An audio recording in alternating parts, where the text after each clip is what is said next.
Hello, friends. If you are anywhere close to age 62 right now, I need you to stop whatever you are doing and watch this entire video before you make any decision about your Social Security benefits. Because the decision you are about to make, or the decision you may have already made without fully understanding the consequences, is the single most permanent financial decision of your retirement. More permanent than buying a house, more permanent than choosing a pension option, more permanent than almost anything else you will do in your financial life. And the number I want you to hold in your mind for the next 20 minutes is this: $246,000. That is a conservative estimate of what the average retiree loses in lifetime Social Security income by claiming at 62 instead of waiting. Not because they needed the money, not because they were sick, not because they had no other option, but because nobody sat down with them and walked through what that one decision actually cost them. I am going to walk through that with you today, and I am going to show you 7 reasons that people claim at 62, the 7 most common explanations I hear in my office, and I am going to tell you honestly which ones are valid reasons and which ones are traps dressed up as logic. My name is Carter Hale. I am an enrolled agent licensed by the federal government to represent taxpayers directly before the Internal Revenue Service. I have spent 15 years helping real retirees navigate Social Security timing, Medicare coordination, and retirement tax planning. And I will tell you the single most consistent pattern I have seen across hundreds of clients at every income level. The people who claim at 62 out of fear or impatience or bad advice from a neighbor almost universally wish they had waited. The people who claim early because they genuinely needed the income or had a documented health reason, most of them made the right call for their situation. The difference between those two groups is simply information, and that is exactly what this video is here to give you.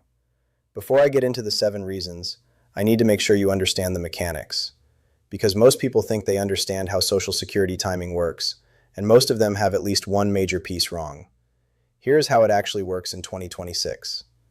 Your Social Security benefit is calculated based on your highest 35 years of earnings, adjusted for inflation. That calculation produces what the government calls your primary insurance amount, your PIA. That is the monthly benefit you receive if you claim at your exact full retirement age. For anyone born in 1960 or later, full retirement age is now 67. That is the final step in a gradual increase that Congress set in motion in 1983. The phase-in is complete. If you were born before 1960, your full retirement age is somewhere between 66 and 66 and 10 months, depending on your birth year. The Social Security Administration has a simple chart on their website. Look yours up. Do not guess. Now here's the part that matters most. If you claim before your full retirement age, your benefit is permanently reduced. At 62, that reduction is 30%, every single month for the rest of your life. In 2026, the maximum monthly benefit at full retirement age is $4,152. The maximum at age 62 is $2,969. That is a gap of $1,183 every single month, for the rest of your life. And that gap does not close. There is no recalculation at 67. There is no reset. Whatever you lock in at 62 is what you receive, adjusted only for annual cost of living increases, for as long as you live. On the other side of the equation, every year you delay past your full retirement age, up to age 70, your benefit grows by 8% per year. Guaranteed. No market risk, no management fee, no volatility. The government simply adds 8% per year for every year you wait between 67 and 70. That means a person who waits until 70 receives 124% of their full retirement age benefit, every month, for life. So the gap between claiming at 62 and claiming at 70 is not 30%. It is closer to 77%. The person who claimed at 62 is receiving roughly 56% of what the person who waited until 70 receives every single month. On an average benefit of around $2,000 at full retirement age, that is the difference between receiving $1,400 a month and receiving $2,480 a month, every month, for the rest of your life, and for your surviving spouse after you. Hold that number. Now let me walk through the 7 reasons. Reason number 1, I want to get my money back while I can still enjoy it. This is the most common thing I hear, and I want to address it with real respect because the impulse is completely understandable. You have paid into this system for 40 years. You want what you earned. And there is a voice in the back of your mind that says, what if I wait and then something happens to me? Here is what the math actually shows. If your full retirement age benefit is $2,000 a month and you claim at 62 instead, you receive $1,400 a month starting 5 years earlier. That head start gives you a real dollar advantage in the early years. But the break-even point, the age at which waiting would have paid you more in total cumulative dollars, arrives at approximately age 79. The average life expectancy in the United States right now for a 62-year-old woman is approximately 86. For a 62-year-old man, it is approximately 83. Most people who are healthy enough to be sitting at home watching a video about Social Security timing are going to live well past 79. If you live to 85, the person who waited until 67 collects roughly $60,000 more in total lifetime benefits than the person who claimed at 62. If you live to 90, that gap exceeds $120,000. $246,000 is the estimate across a full realistic retirement for a couple, where the higher earner delays to 70. So the honest answer to this reason is, if you genuinely believe you will not live past 79, claiming early may make mathematical sense for you. If you expect to live longer than that, and most healthy 62-year-olds do, waiting pays off significantly. The fear of dying before you collect is real and human. The math says it is also almost certainly wrong for most people. Reason number 2, I need the income right now. This one is sometimes a completely valid reason and sometimes a trap. Let me tell you how to tell the difference. If you have no other income source, no savings, no pension, no working spouse, and you genuinely cannot cover your basic living expenses without Social Security, then claiming early is not a mistake. It is a necessity. There is no point in holding out for a larger check at 67 if you cannot pay your rent at 63. But here is where I see people get this wrong. They assume they need the income when they actually have alternatives they have not fully explored. A 401k or IRA that could be drawn down strategically for a few years while Social Security grows. A part-time job that covers the gap. A working spouse who has not yet claimed. Proceeds from downsizing a home. A pension that kicks in at 65. The calculation I want you to run is this.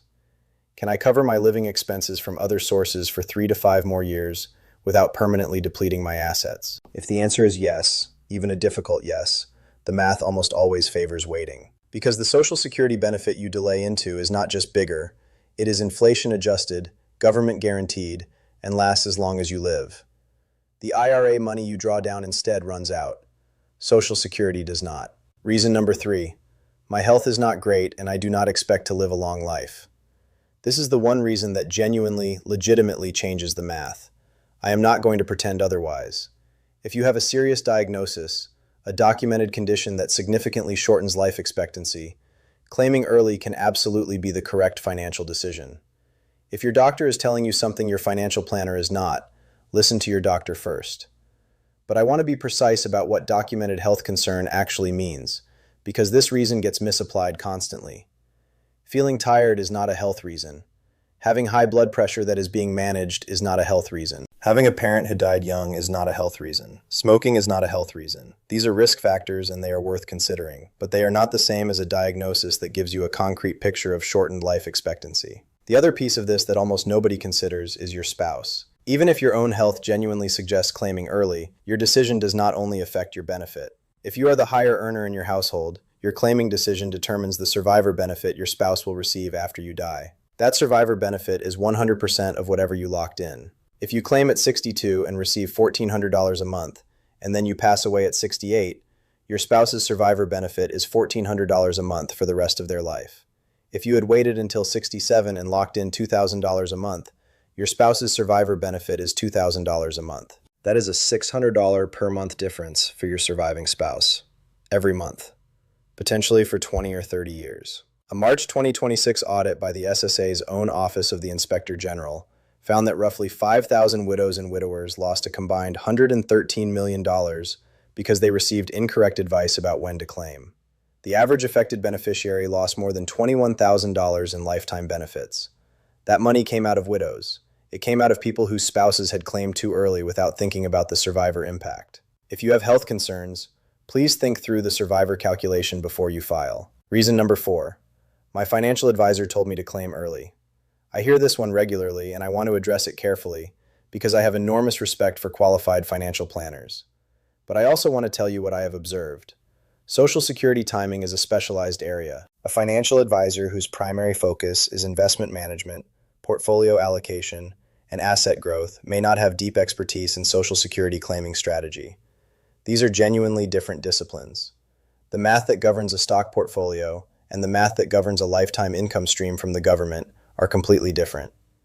The most important question you can ask any professional giving you Social Security advice is this: did you run a break-even analysis for my specific benefit amount, my specific health history, and my specific spousal situation?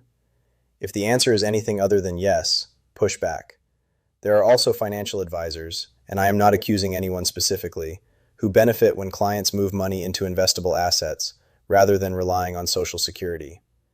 An advisor who manages your IRA or 401k has a financial interest in you drawing down Social Security early and leaving your investment accounts intact. I am not saying this is what drives their advice. I am saying it is worth being aware of the incentive structure.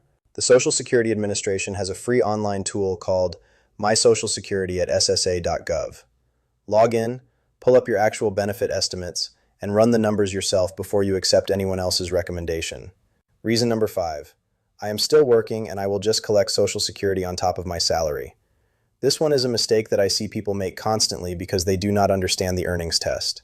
If you claim Social Security before your full retirement age and you are still working, the Social Security Administration will reduce your benefit by $1 for every $2 you earn above the annual earnings limit. In 2026, that limit is $24,480 per year. So if you are 63, working, earning $50,000 a year, and you have claimed Social Security, the government is clawing back a significant portion of your monthly check. You are not collecting your full benefit. You are collecting a reduced version of an already permanently reduced benefit. Now, there is a partial offset here. The money that gets withheld is not entirely lost. When you reach full retirement age, the SSA recalculates your benefit to account for the months when benefits were withheld, and your monthly check goes up slightly. But the permanent reduction you locked in at 62 does not go away. You are still carrying that 30% cut for life. The cleaner strategy, if you are still working, is almost always to keep working, do not claim yet, and let your benefit grow. You will be building both a larger Social Security benefit through additional earnings years and delayed credits at the same time. Reason number 6. My neighbor claimed at 62 and it worked out great for him. I understand why this feels reassuring. Social proof is real and your neighbor is a real person with a real experience. But your neighbor does not know what he does not know. He knows he has been receiving Social Security since age 62. He does not know what he would have received if he had waited. He cannot feel the money he did not collect. He cannot see the spreadsheet that shows his cumulative lifetime total compared to the alternative. He just knows he has a check coming in, and that check feels like a win. There is also a meaningful survivor piece here that will not become visible until it needs to be. If your neighbor passes away first, his widow will receive whatever he locked in at 62. She will not see the comparison. She will just be living on a smaller check than she would have had if he had waited. Your neighbor's experience is not data. Your specific benefit amount, your specific health, your specific spousal situation, and your specific alternative income sources are what determine the right answer for you. Reason number 7. I do not trust that Social Security will be there if I wait.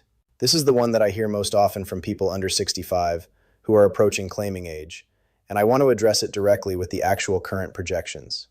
The Social Security Trust Fund, based on the most recent trustees report, is projected to reach depletion in 2033. That is the number that generates headlines. Here is what those headlines almost never include. Depletion of the trust fund does not mean Social Security disappears. It means that if Congress does nothing between now and 2033, which is historically not how Congress handles major entitlement programs, Social Security would be able to pay approximately 77 to 83% of scheduled benefits from ongoing payroll tax revenue alone. Not zero, not bankrupt. Roughly 80%. The Social Security program has faced projected shortfalls before. The 1983 amendments, which among other things raised the full retirement age to 67, were passed specifically to shore up the program for decades. Congress has acted before and has strong political incentive to act again. Is there some risk? Yes. Is that risk large enough that you should permanently lock in a 30% reduction right now, today, in exchange for avoiding a potential 20% reduction in 2033 that may not happen? For most people, the math does not support that trade. The solvency concern is worth knowing about. It is not worth building your entire claiming strategy around. Now let me bring all of this together with something that almost nobody talks about, which is the coordinated couple strategy. If you are married, your Social Security decision is not a solo decision. It is a household decision with decades of consequences. The optimal strategy for most married couples is this. The lower earning spouse claims at or slightly before full retirement age, providing household income during the gap years. The higher earning spouse delays as long as possible, ideally to 70, to maximize both their own lifetime benefit and the survivor benefit. Here is why the survivor benefit is the piece that changes everything. When one spouse passes away, the surviving spouse switches to the higher of the two benefits. They do not receive both. They receive whichever check was larger, which means the higher earner maximizing their benefit at 70 is not just maximizing their own retirement income. They are building the largest possible financial safety net for the person they love most in the world, for however many years that person outlives them. A 2026 analysis comparing two strategies for a couple, both at full retirement age benefits of $2,000, found this. If both claim at 62, combined household income is $2,800 per month, and the survivor receives $1,960. If the lower earner claims at 62 for income, while the higher earner delays to 70, combined household income eventually reaches $4,312 per month, and the survivor receives $3,472 per month. That is a $1,500 per month difference for the survivor. Over a long widowhood, that difference can easily exceed $127,000. Social Security is a couple's decision, not two individual decisions. The question I want to leave you with is not when should I claim. The question is, what am I actually deciding? Who else is affected by this decision? And what does the math say for my specific situation? I put together a free checklist that walks through every major variable in the Social Security timing decision, including the break-even calculation, the survivor benefit analysis, the earnings test, the spousal benefit coordination, and the tax implications of different claiming ages. It is called the 2026 Social Security Timing Checklist, and you can get it completely free at carterhaletax.com/checklist. The link is right there in the description below. Print it out, work through it with your spouse if you have one, and if you have a financial advisor, bring it to your next conversation and ask them to run the numbers with you before you file. Let me leave you with this. The people who regret claiming at 62 cannot undo it. There is a 12-month withdrawal window after you first claim, during which you can repay everything you received and restart. After that window closes, the decision is permanent. The people who waited and regret it, in 15 years of doing this work, I have met very few. The math almost always rewards patience in the Social Security system. Not because patience is a virtue, because the program was specifically designed to reward delay. You now know the 7 reasons people claim early, which ones hold up, which ones do not, and what the numbers actually say. Do one more thing for me. Send this video to someone who is approaching 62, a sibling, a friend, a neighbor, a parent, not to convince them of anything, just to make sure they have seen the real numbers before they file. That is what this channel is here for. I will see you in the next one.